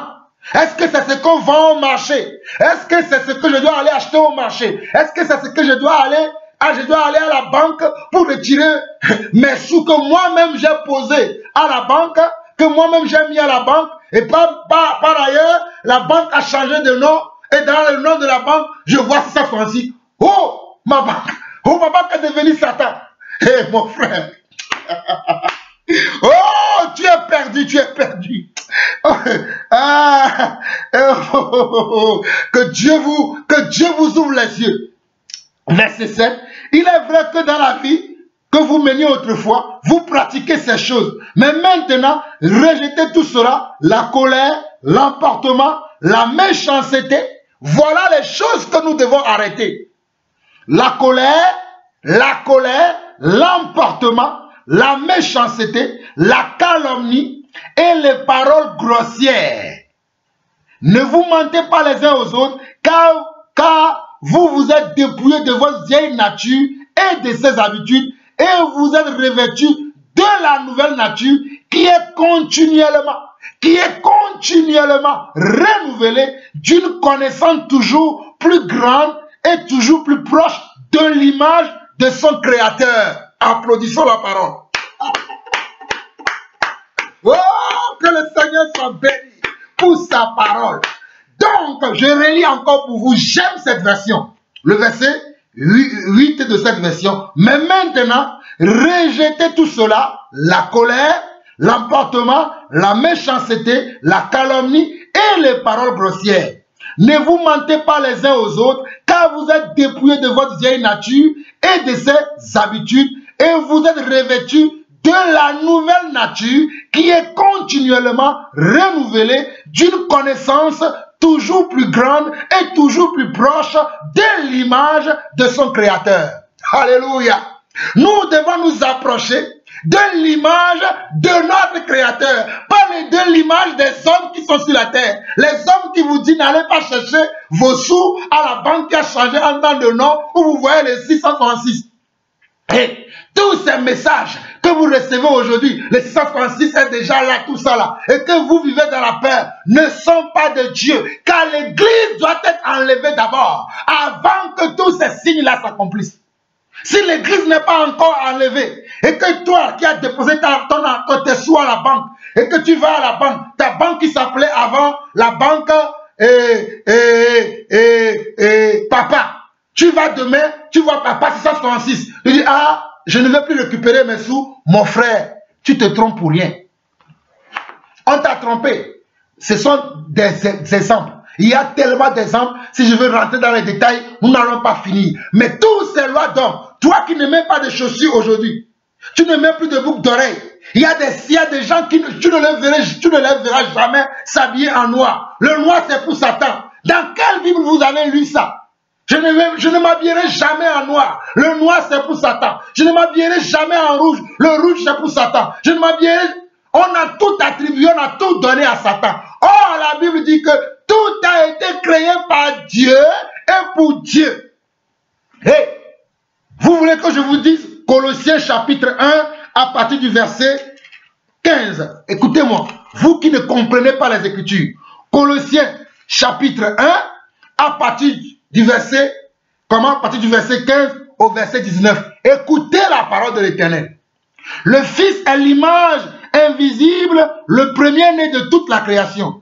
Car en lui ont été créées toutes choses. Oh. Hey, écoutez la vérité. Car en lui ont été créées toutes choses qui sont dans les cieux et sur la terre, les visibles et les invisibles. Dignité, domination, autorité, tout a été créé par lui et pour lui. Le diable n'a rien créé. Le diable n'est le créateur de rien. Écoutez-moi, vous qui avez peur du Satan partout, le diable n'est le créateur de rien, mais c'est notre Dieu, alléluia, c'est notre Seigneur, le sauveur de l'humanité, la vérité, alléluia. Notre Dieu, son nom, c'est la vérité, c'est lui qui a créé toutes choses pour lui.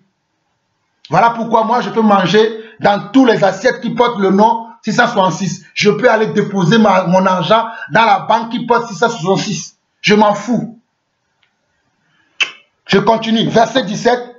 Il est avant toute chose et toute chose subsiste en lui. Il est avant toute chose. Le Fils, c'est-à-dire Yeshua le Messie, est avant toute chose et toute chose subsiste en lui.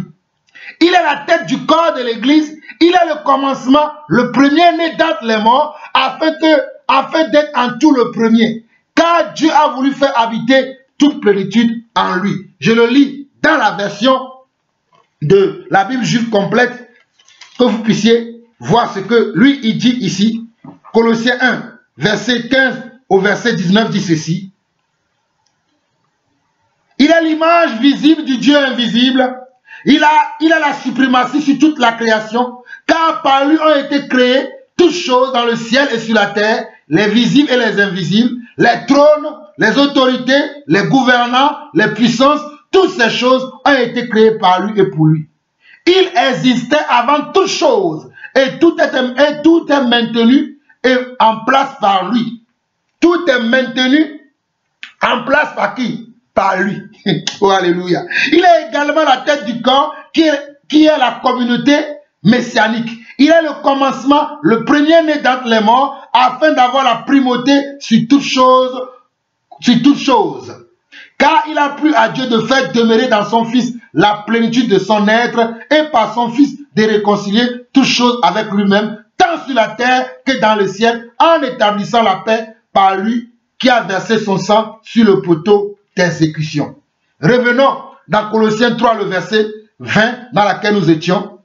Dans Colossiens 3, j'ai dit verset 20, plutôt Colossiens 3, le verset 8, et nous allons continuer maintenant jusqu'au verset 15. Mais maintenant, rejetez tout cela, la colère, l'emportement, la méchanceté, la calomnie et les paroles grossières. Vous qui êtes des enfants de Dieu, mais qui tenez des propos grossières. Quand vous parlez, c'est que des grossièretés. Quand vous parlez, c'est que des mots qu'on ne doit pas entendre des enfants de Dieu. C'est là des choses que vous devez arrêter. Au lieu d'arrêter de mettre des bouts d'oreilles, au lieu d'arrêter de ne plus mettre des chaussures, de ne plus mettre du noir, que vous voyez le...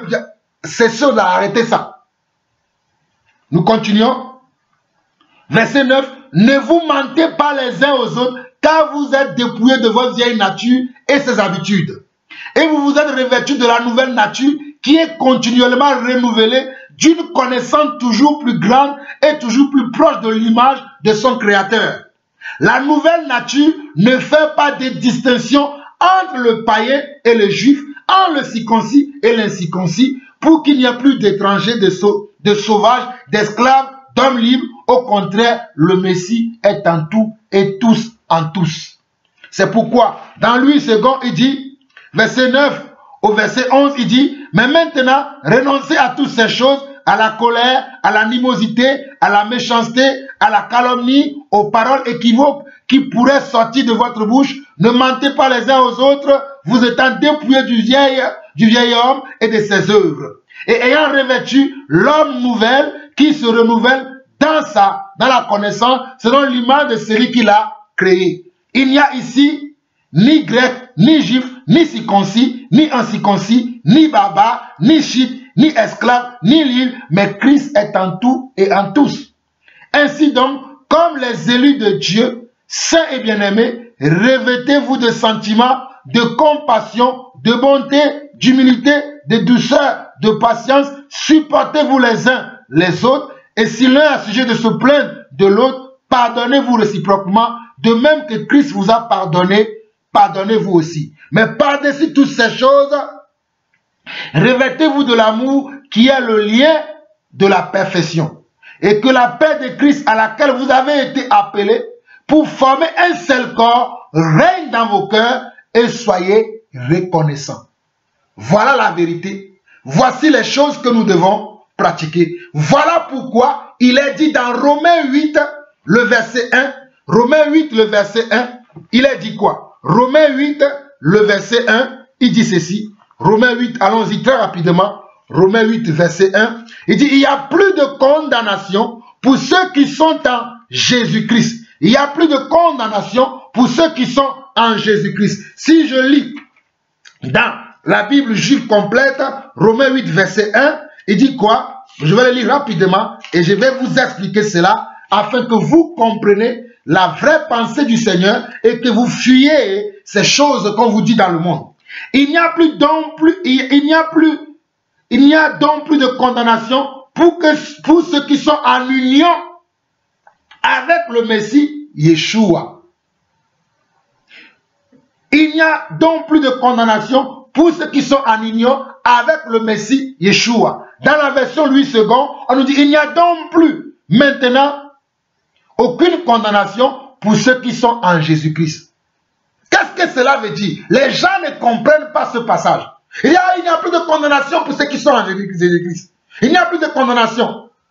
Quand on dit il n'y a donc plus de condamnation pour ceux qui sont en Jésus-Christ, ça veut dire il n'y a donc plus de condamnation pour ceux qui demeurent dans la vérité.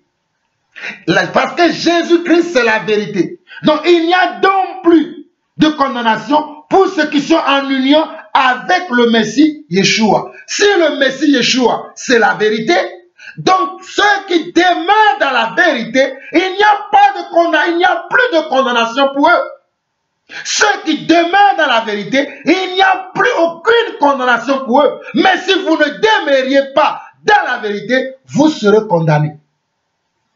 Ce qui ne vous condamne pas, c'est le fait de demeurer dans la vérité selon Dieu.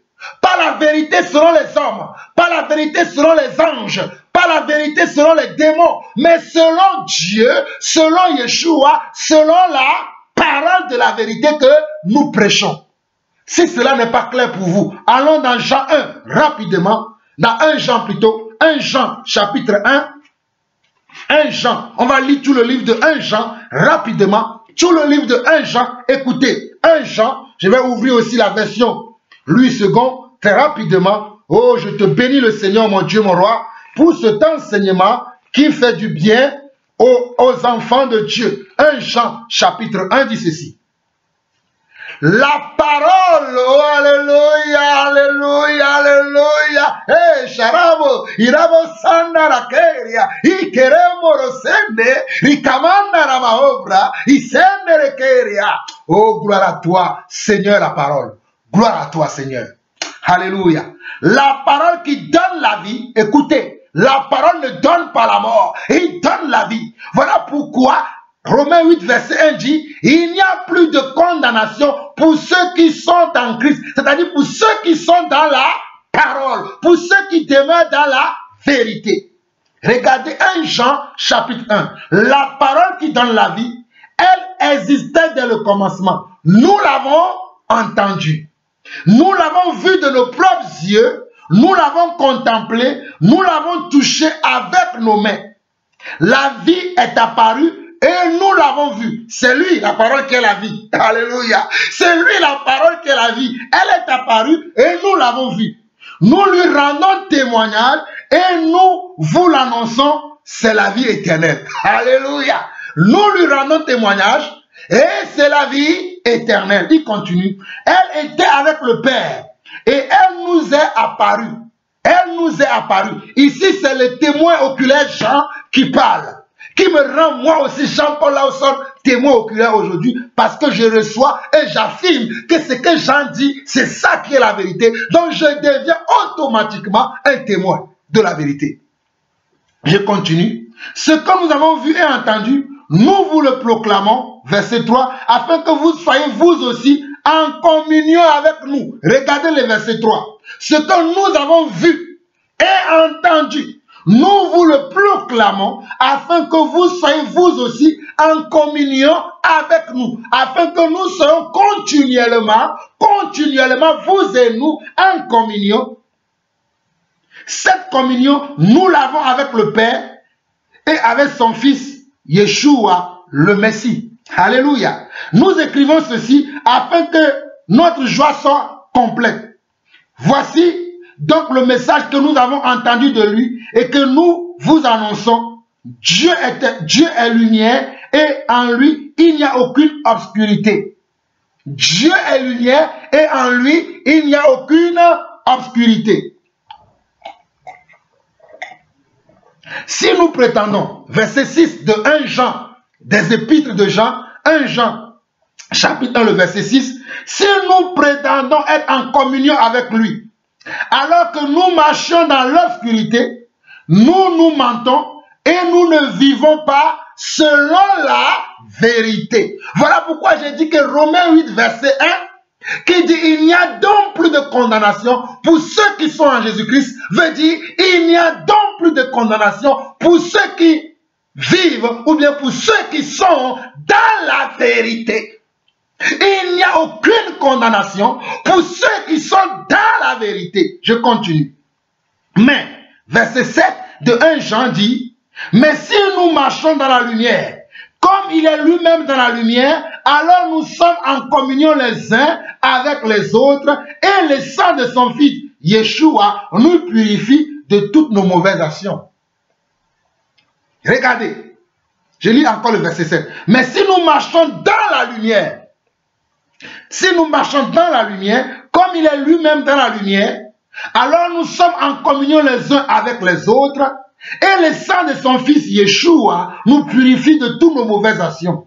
Verset 8. Si nous prétendons être sans péché, si nous prétendons être sans péché, nous nous séduisons nous-mêmes et la vérité n'est pas en nous. Regardez, ceux qui prétendent aujourd'hui qu'ils n'ont pas de péché, que voilà, ils sont sauvés par leurs œuvres, les œuvres qu'ils pratiquent, ces œuvres-là vont les sauver, ces œuvres-là vont les donner la vie éternelle, alors que la Bible dit que ce n'est pas par les œuvres, mais c'est par la foi à la vérité, c'est en reconnaissant la vérité, c'est en connaissant la vérité que nous obtenons le salut éternel, la vie éternelle. Mais d'aucuns pensent aujourd'hui que ce n'est pas leurs œuvres.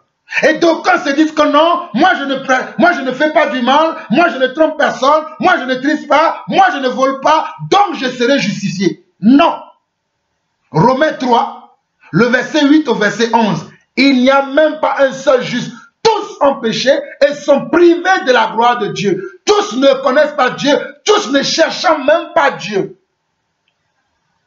Ok, je continue. Verset 8. Si nous prétendons être sans péché, nous nous séduisons nous-mêmes et la vérité n'est pas en nous. Si nous reconnaissons nos péchés, lui qui est fidèle et juste, il nous les pardonnera et nous purifiera de toute mauvaise conduite.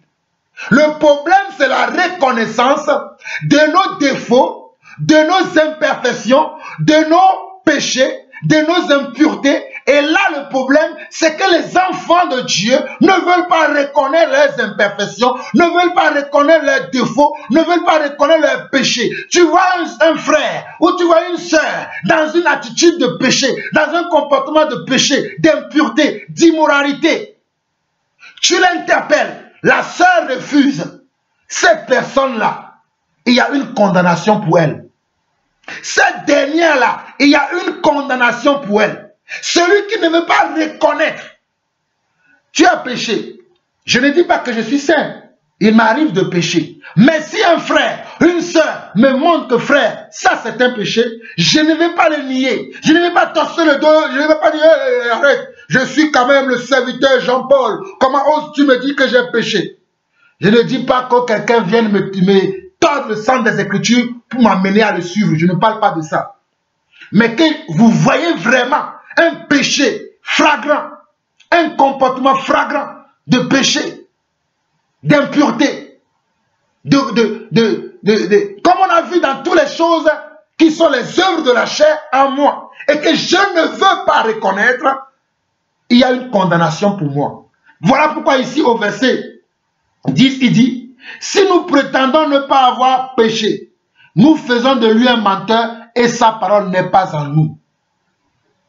Et dans Louis II, il dit, Louis II, le verset 8 au verset 10, il dit, si nous disons que nous n'avons pas de péché, nous nous séduisons nous-mêmes et la vérité n'est point en nous. La vérité nous montre le péché. Quand la vérité vient à nous, quand nous sommes en contact avec la vérité, quand nous sommes en confrontation avec la vérité, son but, son rôle, c'est de nous montrer notre état, notre réel état.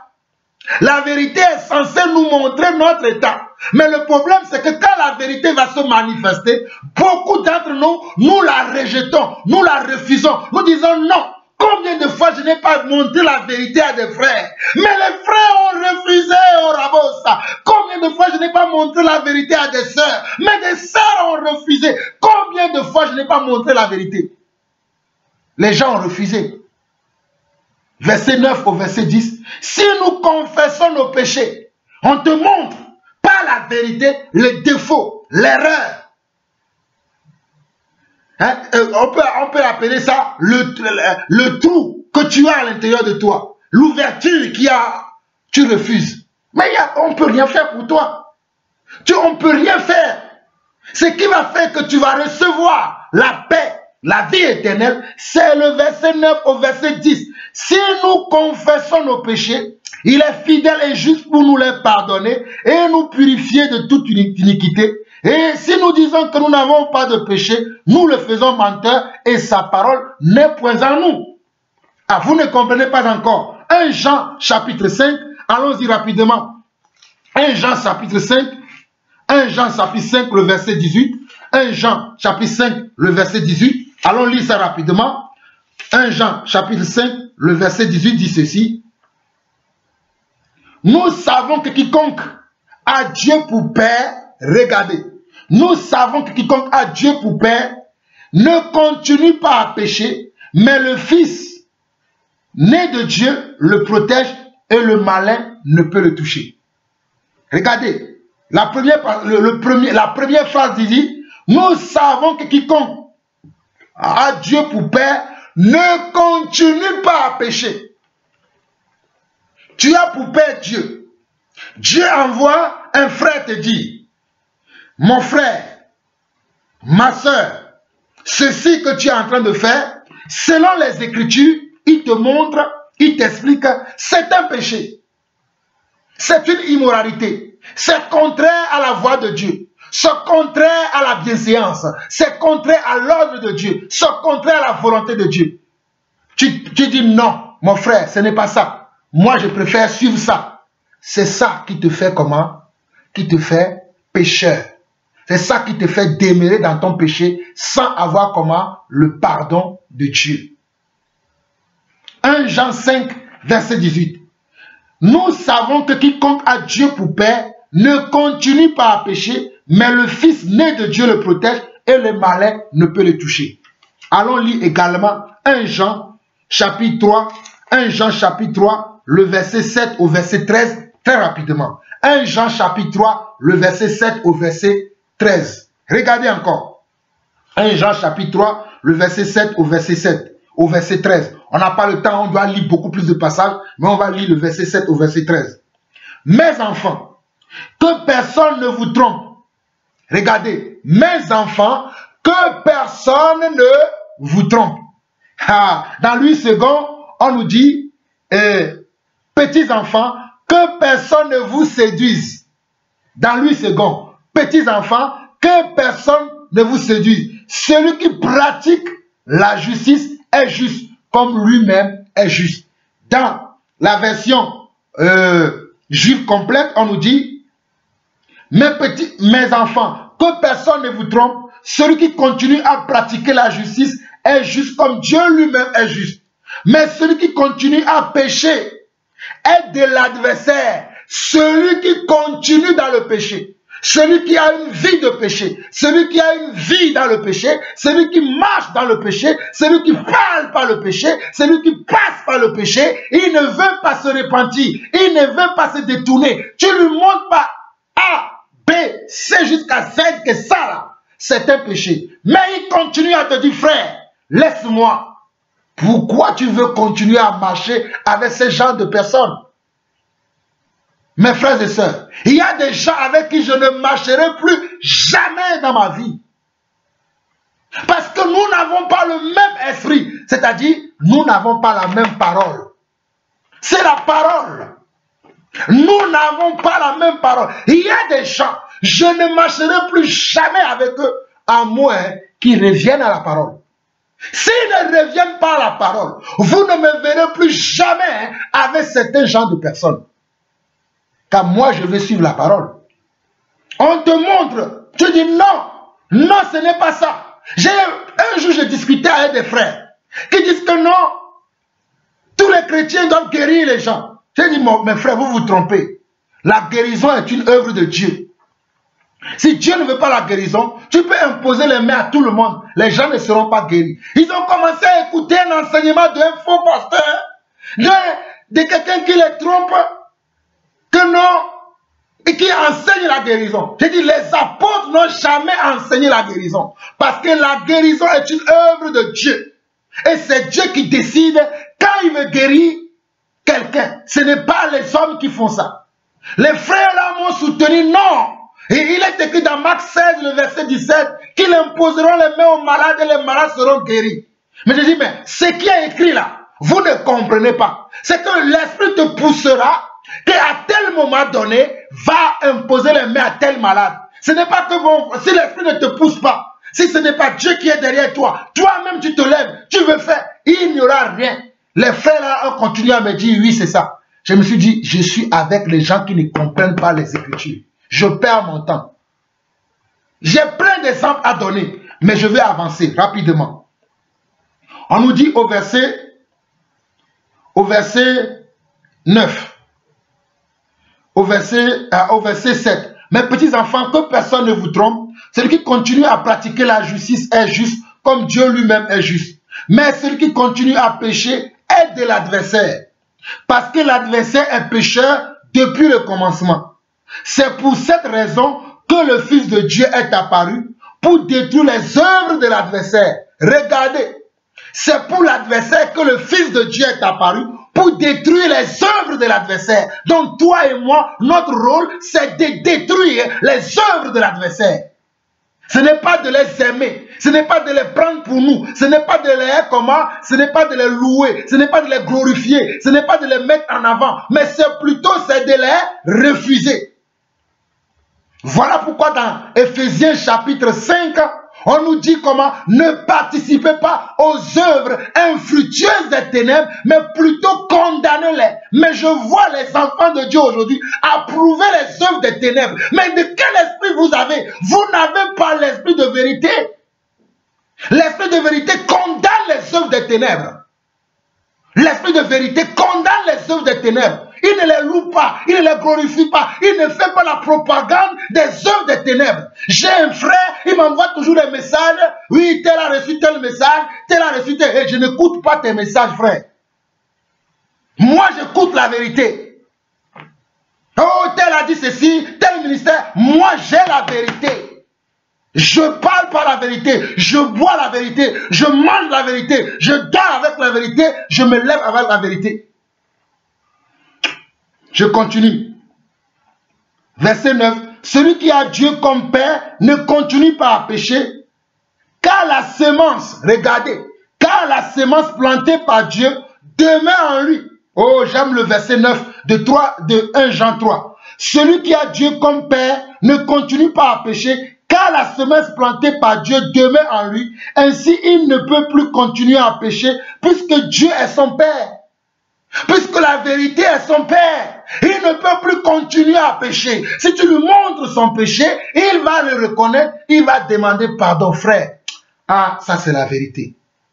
Ah, je n'avais pas vu ça, je n'avais pas compris ça. Seigneur, pardonne-moi. Et le Seigneur lui pardonnera, il continuera. Voilà pourquoi il est écrit dans Romains 8, verset 1. Il n'y a plus de condamnation pour ceux qui sont en Christ, veut dire, il n'y a plus de condamnation pour ceux qui demeurent dans la vérité.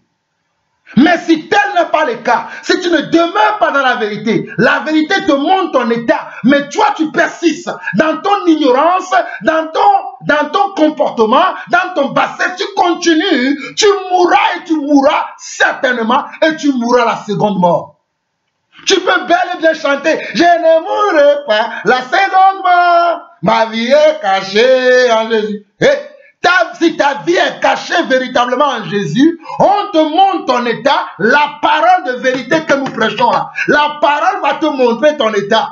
Moi, ce que je prêche là, c'est ça qui vous montre mon état. Je ne suis pas en train de raconter les rêveries des hommes. J'ai rêvé, j'ai été aux cieux, j'ai vu Michael Jackson, j'ai vu le pape François I, j'ai vu... je ne parle pas de ces choses. Moi, je parle selon la vérité. Et c'est la vérité qui vous affranchit. Je continue.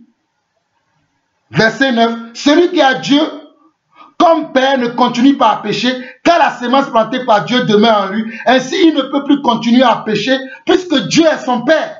Voici de quelle manière on peut clairement regarder la vérité. verset 10 de 1 Jean, chapitre 3. Voici de quelle manière on peut clairement, j'aime ta parole, ô mon Yeshua, on peut clairement distinguer les enfants de Dieu de ceux de l'adversaire. Quiconque persiste à faire ce qui n'est pas juste n'est pas de Dieu. Quiconque persiste à faire ce qui n'est pas juste n'est pas de Dieu. Écoutez frère, quiconque persiste à faire ce qui n'est pas juste, Dieu le leur ayant montré. Oh alléluia. Ce qui n'est pas juste, Dieu le leur ayant montré. Mais ils persistent et ne veulent pas ils persistent à pratiquer l'injustice. Ils persistent à pratiquer le mal. Ce sont les adversaires et ce sont les enfants du diable. Ce ne sont pas nos frères, ce ne sont pas nos sœurs. Voilà pourquoi moi, Jean-Paul Lausson, je vous dis, il y a des gens avec qui vous ne me verrez plus jamais. Parce que ce ne sont pas mes frères ni mes sœurs. Je continue. Je continue. De même, regarde la suite du passage dit, de même, celui qui néglige d'aimer son frère n'est pas de Dieu. Car voici le message qui vous a été adressé dès le commencement. Nous devons nous aimer les uns les autres, non pas comme Caïn qui était du malin et qui assassina son frère. Pourquoi l'a-t-il assassiné? Regardez, pourquoi l'a-t-il assassiné? Parce que ses œuvres étaient maléfiques, mais celles de son frère étaient justes. Ne soyez pas surpris, frère, si le monde vous hait. Ne soyez pas surpris, frère, si le monde vous hait. 1 Jean 3, le verset 13. Ne soyez pas surpris, frère, si le monde vous hait. Mes frères et sœurs, il y a tellement beaucoup de choses à dire, mais je vais m'arrêter là aujourd'hui, au 8e partie de l'enseignement du discernement des esprits. Et ma prière est que Dieu nous donne le temps pour que nous puissions continuer dans les jours à venir la suite de cet enseignement et que nous puissions aller jusqu'au bout par rapport à ce que Dieu veut faire dans notre vie. Mais vous avez vu aujourd'hui que celui qui pratique l'injustice n'est pas de Dieu. Ce ne sont pas nos frères. Dans Matthieu chapitre 18, le verset 18, on dit, si deux d'entre vous s'accordent sur la terre pour demander une quelconque chose selon la volonté de Dieu, cela leur sera accordé. Mes frères, posez-vous la question, pourquoi dans les églises, les gens disent qu'ils sont en accord, ils prient, mais rien ne change. Mes frères, posez-vous des questions, des vraies questions. Les gens disent qu'ils sont en accord dans les églises, ils prient, mais rien ne change. Mais moi, j'ai une révélation pour vous. Dans Actes chapitre 4, lorsque les apôtres, mes aînés dans la foi, mes prédécesseurs, ceux qui nous ont montré la voie de la vérité, lorsqu'ils étaient menacés par les sacrificateurs, ils sont menacés par l'esprit du monde, l'esprit d'égarement, et qui se sont réunis dans la chambre haute, et qu'ils ont prié parce qu'ils étaient tous dans le même esprit. Oh, Raboïra Karamahanda, Ikereba Rosondo Robobroka, Rekeira Masenda, Seigneur, donne-moi des frères, donne-moi des sœurs qui ont le même esprit que tu as mis en moi, le même esprit qui était dans les apôtres, le même esprit qui était avec toi, toi qui es la vérité. Et quand ils ont prié, la Bible dit que l'endroit où ils étaient à trembler. Pourquoi aujourd'hui nous ne tremblons pas?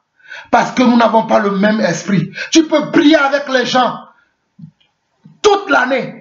Rien ne se passera si vous ne demeurez pas dans la vérité. Voilà pourquoi je ne prie plus avec n'importe qui. Hey, je ne prie plus avec n'importe qui. Je ne veux pas être en contact avec n'importe quel esprit. Écoutez mon langage.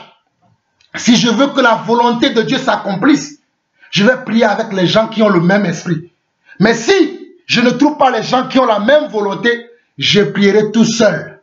Vous ne me verrez plus avec certaines personnes parce que bon voilà, il faut être avec certaines personnes. Non, nous voulons demeurer dans la vérité. Car la vérité, c'est ça qui est la parole de Dieu. S'il n'y a pas la vérité là, vous ne nous verrez pas avec les personnes parce qu'il faut être avec les personnes. Ce n'est pas un clan d'amitié que nous formons, mais nous voulons plaire au Seigneur des Seigneurs, au Roi des Rois. Alors que le Seigneur vous bénisse.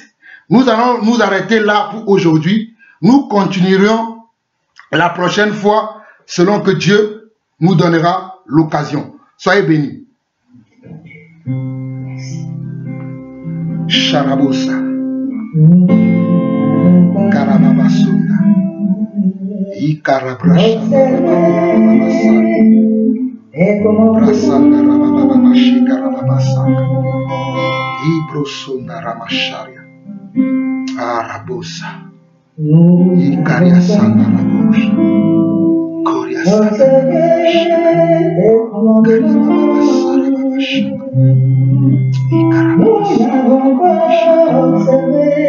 Karia sanda rabosha. Karia babasanda rabosha. Koria sanda rabosha. Rabababasanda. Ikarababashunda rabosha. Koria sanda rabosha. Brasinda rabaya. Koria sanda rabosha. Rakata yasunda rabosha. Masinda rabosha. Koria kanda rabosha. Ikaria babasanda rabosha. Koria sanda rababakuri. Masanda rababakuri. Ikarababasha. Brasanda rababasha. Imasundo rabakoria saka. Irabababasha karababababababababa. Ikarabababasanda rababasha. Ikarasaka rabababasha karababasanda. Koria sanda rababakoria babababasa. Manda rabosanda rababasha. Manda brakasanda rabababasha. Mari bababasanda rabababasha babababasa. Oh, je crie miséricorde.